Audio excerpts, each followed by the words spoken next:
What's up, tribe? How you guys doing? This is going to be your review of Chasing Dallas Season 2, Episode 1. Now, look, I've been waiting on this one, and I only have a couple of things to say. First of all, the first thing I have to say is Shady. Baby. Everybody on this damn show was throwing shade. They was throwing shade from the beginning to the end. In between, on camera, off the camera, mic on, mic off. God dang.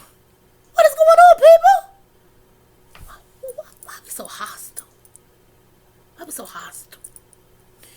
The second thing I want to say is, look, I don't know what was more entertaining, the episode or the damn chat. Y'all were cutting up in that chat tonight. Anyway, let's talk about it. So, if you've been following my Meet the Cast videos over the last couple of weeks, reviews I should say, or reactions, we've already met some of the cast, so I'm not going to like rehash what we know about them, what we learned about them, and all that good stuff. But we start this episode off with Reese G basically recapping where he is now.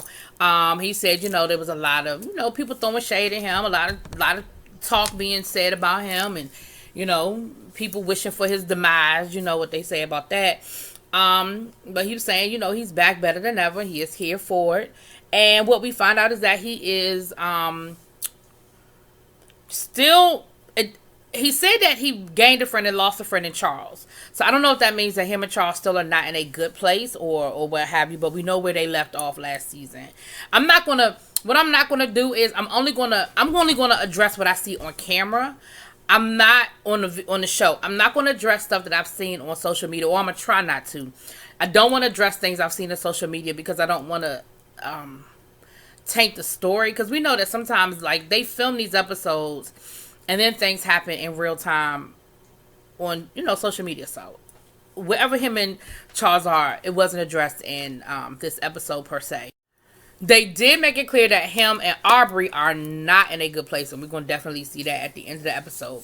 Him and Aubrey are not in a good place. And Reese said, in order to work on himself this year, he has decided to go to therapy. And we see him pulling up to his therapist's office. And, ain't nothing wrong with therapy. Ain't nothing wrong with therapy. So we see Markel. Y'all know I love me some Markel. Although I think I'm going to have to get on Markel this season. But y'all know that's my boo from last year. Y'all know that's my boo thing. Markel. But, last season, Markel, we know he wrote a book. He actually has a couple of books. And I've read 2 of his books. Is it 2 or 3 that he has out? I'm sure somebody will correct me about it. But I've read 2. Anyway. But what we find out is that he is actually doing a movie to his book, and he is throwing all kinds of shade at everybody. Markel was always a little shady, but damn. So he was throwing shade at people who can't read. He was throwing shade at the people on the show who can't read, who can't put sentences together. He was talking about somebody that wrote a book that only had 3 pages on it. Now, I don't know who it is. I suspect who it is, but since they didn't say who it was, I'm gonna just leave it there. But that's what Markel's been doing this last year, working on his book, and that kind of thing. Then we start kind of getting into some of the newer people. We see George. Now, y'all remember my Meet the Cast reaction. George is a funeral director, and he stars now. Now, look, let me say this. George. Okay. I was reserving my opinion. I was trying to. Now, George said in his Get to Know You video that he used to be shady. He used to be a mess, but he's better now. No, you're not. No. Now, I don't know where you started, but you still a mess, okay? And you still shady as hell. But he was talking about that, he does get into funeral director. He said he's got multiple streams of income, but one of them, or I guess his bread and butter, is the funeral directing. And he got to talking about people not having money to bury folk, the difference between, a funeral that's paid for and people scraping their pennies together kind of thing. Let me just say a quick PSA. Y'all, get some damn life insurance. Please. Please. Get some damn life insurance. Get some life insurance, okay? Don't leave that on your family and friends. But neither here nor there. That's my PSA. Moving on. They showed us, him at work. And they showed us part of a funeral, and, respect to the family that allowed them to film this. But they called it the crowning ceremony, or the crowning, I wrote it down, hold on. The crowning service. And I've actually seen clips of this like on the internet and stuff like that before. And he said that that's a big thing down south, that that's a southern thing, and that's definitely the way. If a funeral has a crowning service, then they had a little bit of money, because I guess that costs more to put that into a service, and it's a very reverent part of the service. But let me tell you something. Technically, I'm in the South. Technically. I am below the Mason-Dixon line, and technically I'm in the South. But don't nobody consider D.C. the South.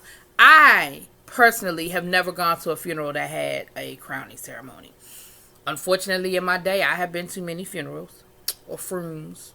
I've never seen that in person. Now, watch the next funeral I go to, they're going to do that. Just because I said I never seen one. But I really hadn't. So that was very interesting to see that is something that is a custom down in the South. It's very interesting. Never heard of it. But George shady as shit. Anyway, so we see George get a phone call from Markel. Markel said, look, I got this flyer from Reese G about a tattoo party. I've been all, I want to go. What's up? George is just like, now George giving it the side eye from the beginning. Because George is like, I don't know about this. He said he not into piercings and tattoos. He said he's a sterile person and he don't really do all of that. And that ain't how he get down. He said, but Markel is his friend, so he'll go to support his friend. And he got to asking Markel the damn details. Markel said, I don't know. I don't know. I don't know the where, when, what, how, and who. I don't know. I don't know. Markel, why you ain't know nothing?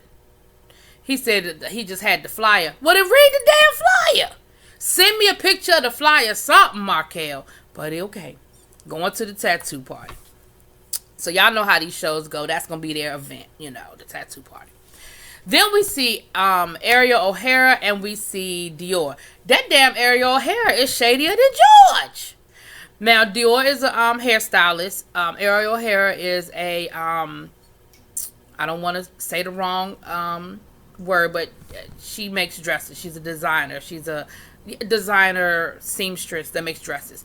And when they were filming this, it was during prom season. So she was saying how prom season is her bread and butter, honey. She said that she makes so much money. Basically, she make her money during prom season between the deposit and the final payment. And she clearly has a reputation in the Dallas area if her phone blows up like that. We know from her Meet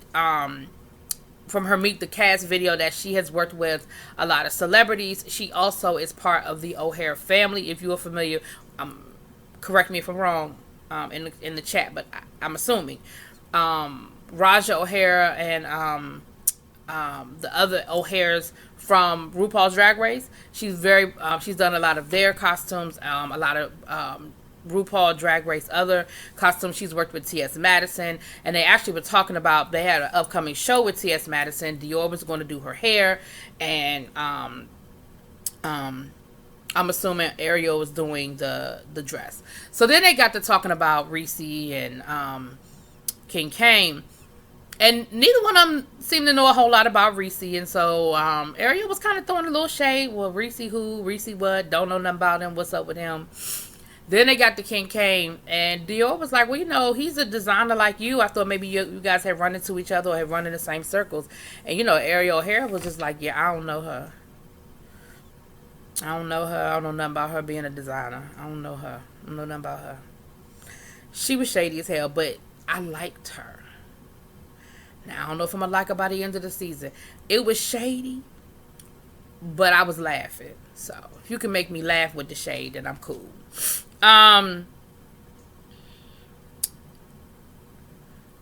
Okay. So then we see Carrie D. Now, Carrie D, O'Hara, Dior, they didn't come to the tattoo event. So we didn't see them the rest of the episode, but we saw Carrie D. Now, again, I remember him from the Meet the Cast. Carrie D is that R&B singer. They played a couple of clips of his music. I like what I heard. He has the EP DNA, which I said I was going to download, but I haven't yet. But I am going to download it tonight because I was listening. It really reminds me of like that 90s R&B. That one song they played a clip from, the voice sounded familiar to me, almost like a like a Lil Mo or somebody. I can't quite put my finger on it. It's not quite Lil Mo, but it's somebody else that his voice very much reminds me of from like 90s R&B. But I was loving it. We saw him collaborating with a good friend of his who he said helped him work on his DNA project, and he was just talking about how DNA did a lot better than he anticipated. He was able to, start really getting paid for his art, doing events, and it just did better than he anticipated. And so he's definitely, and he said it's opened up the door for other opportunities for him. So we didn't really see, and he said that when he wrote that, he was in a bad place. Now, he didn't elaborate, but I'm going to assume it's connected to like a breakup or maybe a family situation. He didn't elaborate. Maybe he will as we move through. Okay. Okay, now let's get to this daggone tattoo party, child. First of all, now Troy, isn't that the boy name? Troy, the tattoo artist. Please say y'all know how I do names. Please say I said the boy name right. Troy does piercings and tattoos, so he's the one that's throwing the tattoo party. It's by invitation only. It's for his VIP guests. He had the little bartender and everything going on and all that good stuff. Baby, Markel said he's always wanted to get a nose ring, so he's gonna actually get a piercing. George shows up with Markel, or a little bit after Markel, and he immediately starts dogging this place out. He talks about it's in the hood. And you know what was funny? I really hadn't paid attention until he started talking about it. And I looked, and they had bars on the damn door and on the damn window. That's never a good indication. When you go into an establishment and there are bars on the doors and on the windows, it's never a good indication of where this place is located. I'm just saying. He was talking about it was the hood, and he was like, look, I wouldn't get nothing done here. I wouldn't get nothing pierced here, but I'm here to support my friend. If this is what Markel want to do, baby, okay. Then he proceeded to throw shade at damn near everybody. King Kane shows up with Reese. Reese late. Seems to be some sort of drama between Reese and Markel, because Markel walked right past Reese to speak to King Kane. Didn't really speak to Reese until Reese sort of said, oh, so you're not going to speak, Markel? I haven't seen you since last year. What's good? Now, you remember Markel and Reese were really tight. Now, I said I was going to keep the internet stuff off of here, but I was told that there was some tension between them during the season. And I'm going to be honest with y'all. I wasn't here for it, but I'm going to wait and see how it plays out. Because I like Reese and I like Markel and I like their friendship. So I'm not here for this. But I'm going to see how it plays out. But they definitely were shady towards each other at this particular situation. They certainly were not acting like they were acting last year, where they were really good friends and you would see pictures of them all the time together at different events and stuff like that.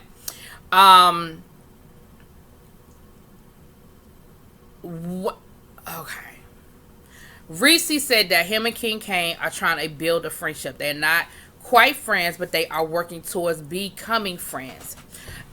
King Kane said that, he is open to building a friendship with Reese, even though he is still very much friends with Aubrey. He said that is his good Judy, and that whatever's going on between Aubrey and Reese don't have nothing to do with him, that he's trying to get to know Reese on his own, and he don't want to have nothing to do with that. George and King Kane immediately start getting into it. George, first of all, and I've said this somewhere else, and I don't know if this is what people do when they just don't have nothing better to do to start a conversation, but one of my biggest pet peeves is people being like, so what you do? What do you do for a living? There's so many other questions you can ask me first before you start wondering what I do for a living. If it were a networking party, I guess I could see that, but we here to get tattoos.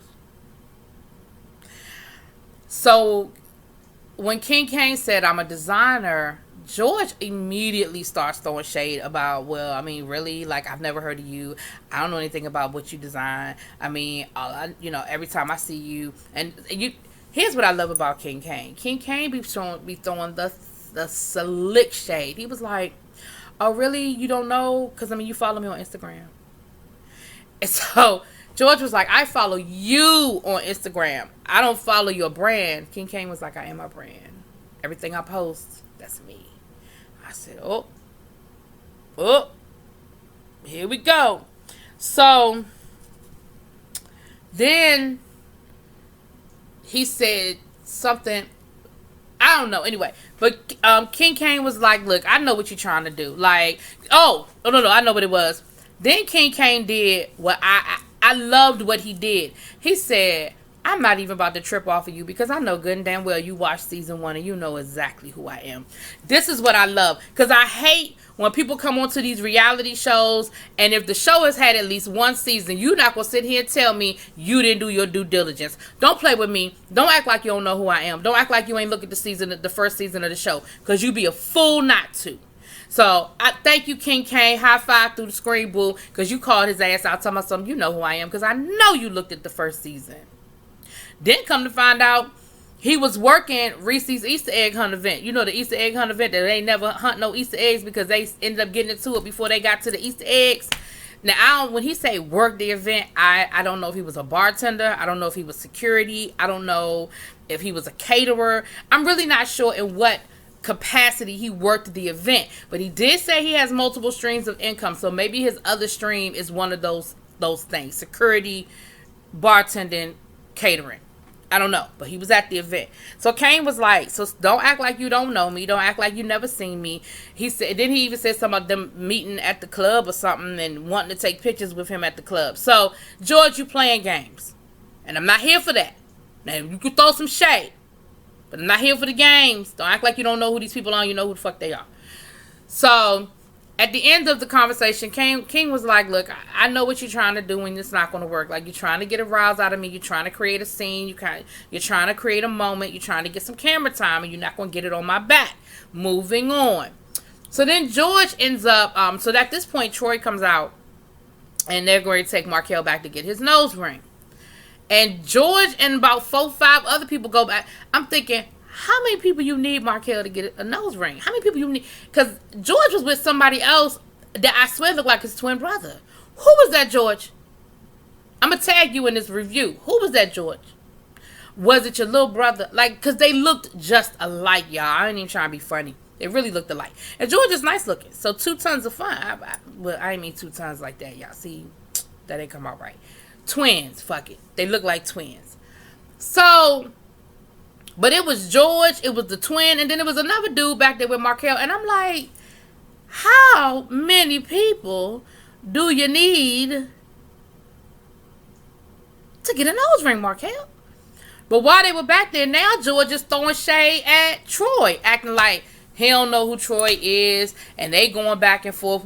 Well, and I mean, and Troy was sort of paying him dust, but they were going back and forth. They were making them little smart comments back and forth. And at one point, Markel was like, look, I'm trying to get my nose pierced, so whatever this is y'all doing over my head, I'm going to need y'all to pause.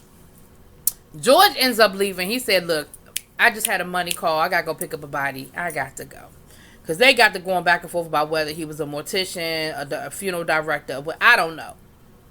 But he rolled out.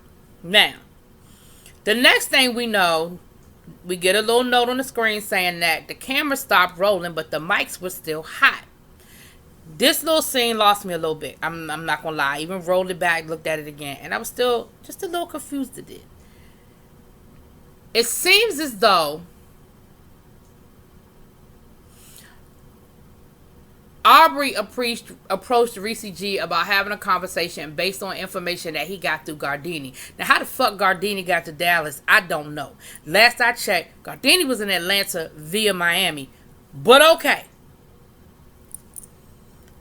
We know, yeah, I know I love me some Gardini too, but we know Gardini messy boots. So somehow or another, Gardini done got his little 2 cents, his little self all up in the Dallas situation.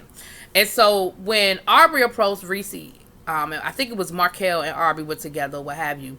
And notice I didn't say King Kane. King Kane said he ain't had nothing to do with what was going on between them, and King Kane did not take his happy ass over and get in the middle of it. He was in the scene, but child. So Reese was like, I don't have nothing to talk to you about. And then Reese ended up leaving, and then production got him to come back. And so then the next thing we do is we see them standing in the parking lot, kind of arguing amongst themselves. And again, from what I gather, basically Reese was like, look, we can do business together, but we cannot be friends. I've learned my lesson. You've burned me more than once. And that's it. I know I'm a good friend. I know I'm a good person. And I do not need to subject myself with people who do not appreciate or respect who I am. Aubrey was like, okay, fine, whatever, do you, I'm gonna do me.